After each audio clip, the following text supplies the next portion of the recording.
নমস্কার বন্ধুরা, মেনকা রান্নাঘরে আপনাদের সবাইকে স্বাগত জানাই। তো বন্ধুরা, আমি আজকে নতুন একটা রেসিপি নিয়ে চলে এসেছি, সাবুর লুচি। তো কীভাবে বানাচ্ছি আপনাদের সাথে শেয়ার করছি। পুরো ভিডিওটা দেখার জন্য অনুরোধ করছি বন্ধুদেরকে। একটা লাইক কমেন্ট সাবস্ক্রাইব করে দেন বন্ধুরা। তো এটা আমি বানিয়ে দেখাচ্ছি, চলুন। তো আমি এখানে তাওয়া বসিয়ে দিয়েছি, ফ্রাই প্যান বসিয়ে দিয়েছি। ফ্রাই প্যানের মধ্যে আমি আধ বাটির মতন 1 বাটির মতন সাবু নিয়ে নিয়েছি। ওখানে আপনার যেমন পরিমাণ মতন নেবেন। তো আমি এখানে আধ বাটির মতন সাবু নিয়ে নিয়েছি।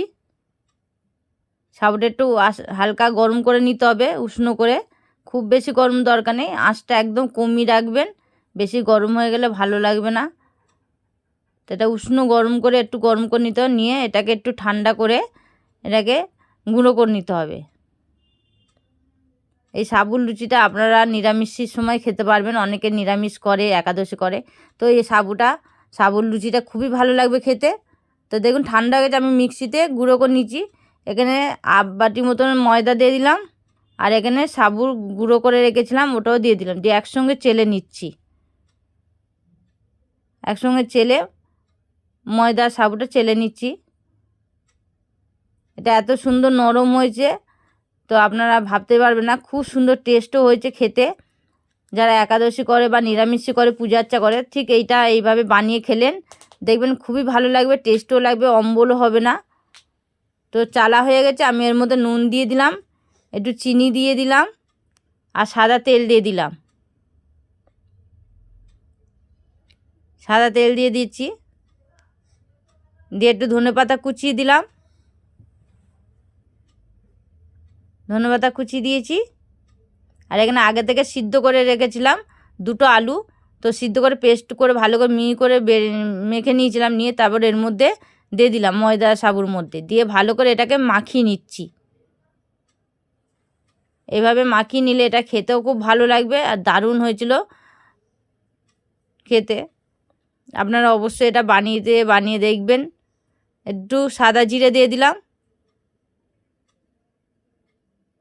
দিয়ে এর উপরে আবার ভালো করে মাখিয়ে নিচ্ছি সাদা জিরেটা দিয়ে। এটা একটু উষ্ণ গরম জল নিয়েছিলাম আমি, নিয়ে উষ্ণ গরম জল করে এটাকে মেখে নিতে হচ্ছে। এভাবে উষ্ণ গরম জল দিয়ে মাখিয়ে নিচ্ছে এটাকে। এমন উষ্ণ দেবেন যাতে হাতে আপনারা ধরতে পারবেন, যাতে হাতে অসুবিধা না হয় মাখতেও। তো এইভাবে উষ্ণ গরম জল দিয়ে মাখিয়ে নেব। নিয়ে দেখুন মাখানো হয়ে গেছে, দেখুন কি সুন্দর একদম। এভাবে মাখিয়ে নিচ্ছি। নিয়ে এটাকে কিছুক্ষণ আবার 30 মিনিটের জন্য এটা একটু রেখে দেবো। 5-10 মিনিটও রাখতে পারেন। তো এইভাবে আমি মাখিয়ে নিলাম। এবার ওপরে একটু সাদা তেল দিয়ে আবার একটু মাখিয়ে নেব। এতে নরমও হবে আর সফট হবে। তো এভাবে মাখিয়ে নিলাম দেখুন। নিয়ে এবার এটাকে আমি ঢাকা দিয়ে রেখে দেবো আধা ঘন্টার জন্যে। আপনারা চাইলে 10-15 মিনিটের জন্যও রাখতে পারেন, কোনো অসুবিধা হবে না। তো এবার আমি এখানে ঢাকা দিয়ে আধা ঘন্টার জন্য রেখে দিয়েছি। আধা ঘন্টা পর ফিরে এলাম। তো দেখুন একদম নরম হয়ে গেছে, দেখতেও খুব ভালো হয়েছে। তো আবার এটাকে আর একটু মাখিয়ে নিলাম, আর একটু ঠেসে নেবো এইভাবে। নিয়ে ভালো করে এইভাবে 2 হাতে করে লেচি করে নেবো। এবার লুচির লেচি যেমন করে ঠিক তেমনভাবে লুচির লেচিটা করে নেবেন। অনেকে শুধু ময়দা খেলে অম্বল হয়, তো আমি এইভাবে শুধু ময়দার করিনি বলে, সাবুর লুচি করেছি বলে একটু সামান্য ময়দা দিয়েছিলাম, কিন্তু একটু অম্বল হয়নি, কিচ্ছু হয়নি, গ্যাস অম্বলও হবে না। তো দেখুন সব লেচিগুলো করে নিয়েছি। নিয়ে এইভাবে এবার লুচির শেপে আমি বেলে নিচ্ছি। একটুও ফেটে যাচ্ছে না কোথাও। দেখুন অনেকে বলে সাবুর লুচি ফেটে যায়, তো আমি এইভাবে দিয়েছিলাম বলে একটুও ফাটেনি সাবুর লুচিটা, আর গোল গোলও হয়েছিল, আর খেতে দারুণ টেস্ট হয়েছিল। তো আমি এইভাবে সবগুলো দেখুন বেলে নিয়েছি। চলুন এবার এগুলোকে ভেজে নেব। তো এবার কড়াই তেল দিয়ে দিয়েছি, তেলটা গরম হয়ে গেছে। তো আমি এবার লুচিগুলো দিয়ে দিচ্ছি। দেখুন সাবুর লুচি দিয়েছি, দিয়ে এবার এটাকে করে নিচ্ছি, ভেজে নিচ্ছি। তো দেখুন কি সুন্দর ফুলে গেছে, একদম খুব সুন্দর ফুলে গেছে। অন্যদিকে উল্টে দিয়ে দিলাম। দেখুন এত সুন্দর ফুলেছে বলার মতো না, আর খুব সুন্দর নরম হয়েছে।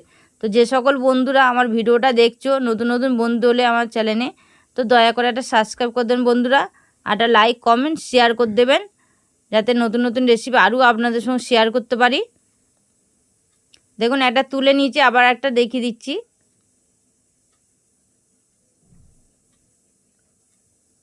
সবগুলো এইভাবে ফুলে গেছে, একদম খুব সুন্দর ফুলে গেছিলো। তো দেখুন লুচিগুলো সব হয়ে গেছে, ফুলো ফুলো একদম।